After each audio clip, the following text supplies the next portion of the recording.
A little something some of you probably don't know about me, but the one thing I enjoy more than anime are horror movies. So what better way to celebrate today than to share my love for my favorite horror franchise, Friday the 13th. Kinda weird to think, but I grew up watching Jason Voorhees slash his way through Crystal Lake. I'm very aware that they aren't the most well-made movies, but to me they're a fun watch when you want to turn off your brain and just watch some teens get taken down by Jason. So I'm gonna list off my rank of the series from worst to best. And if any of you have any qualms about how I have them ranked, here's a phone.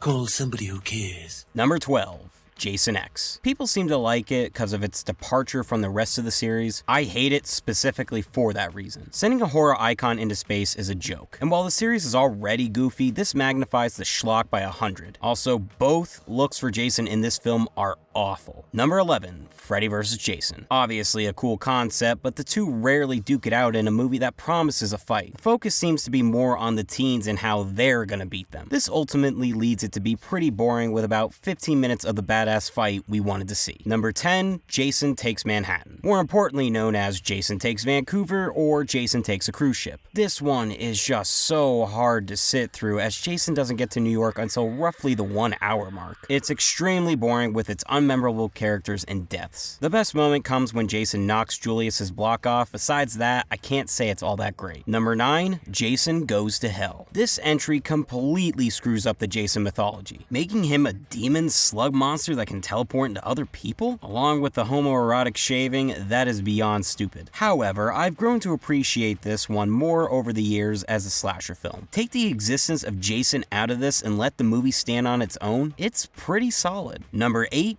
Friday the 13th, 2009. Probably the best of the big three remakes as it captures the essence of the original film the best, containing elements from the first 4 films that made it really stand out. But I couldn't tell you any memorable deaths, the characters were annoying, and the whole thing with the tunnels, really? Number 7. Part 5, A New Beginning. Similar to Jason Goes to Hell, people despise this one because Jason isn't in it. I agreed with this in my younger years, but I've warmed up to it. It's definitely the sleaziest of the series, probably because it was directed by a guy who made porn. But again, if you take out the element of Jason, it's a good slasher movie. It has that whodunit aspect very similar to the original, and I like that. Number 6. Part 7, The New Blood. Easily one of the best looks for Jason. Kane Hodder makes his debut and he makes the character his. Tina is a decent match for Jason with her psychic powers, but the kills were infamously cut down from what they should have been. Had they not been censored, this could have been in the top 3. Number 5, Part 3 in 3D. This is the one that sticks out in my memory as being the first one I saw. Some of the more memorable kills, and of course we got the introduction of the hockey mask. The 3D attempts are often and incredibly hokey, but kinda adds to its charm, and our heroine Chris remembering her first encounter with Jason is without a doubt the best worst monologue ever. Number 4, Friday the 13th, Part 1. The film that started all of this mayhem. Awesome deaths, great surprise killer reveal, terrifying ending, and Kevin Bacon. It is a slow burn, but it does a good job of building suspense, and you kinda give a shit about what happens to these kids. Number 3, Friday the 13th, Part 2. I'd say this is the creepiest film in the series. Just the atmosphere throughout, and Sackhead Jason really make things unsettling. Ginny is probably my favorite final girl as I always found her more relatable and smart. Putting her psychology experience to the test to outwit Jason is very tense since he could flip out at any moment. A perfect follow-up to the original. Number 2, Friday the 13th, Part 6. Most fun of the franchise. It's self-aware and meta, if you will, and it introduces Zombie Jason. He is stronger than before and the kills get way more brutal. Triple decapitations, RV face smash, backbreaking, and I've always said that the opening alone with the resurrection of Jason makes this a top 3 for me. And my number 1 Friday the 13th entry, Part 4, The Final Chapter. I'd say this is the most complete Friday the 13th film. To me, it's the scariest, just narrowly beating Part 2, plus it has all the things fans love about Friday the 13th. Jason lurking around the forest, characters you actually like, and some amazing death scenes done by the great Tom Savini. There's also a lot of good humor thrown in there thanks to Crispin Glover and Corey Feldman. Ted White does an amazing job as Jason, probably giving it the most emotion to the character with his rage, at least until Kane Hodder. Friday the 13th, Part 4. My favorite entry being able to be scary, funny, and give us memorable characters and kills. But how would you rank the series? Leave your thoughts in the comments. This was fun, so I hope I can talk about more movies in the future. I'll see you guys later. Peace.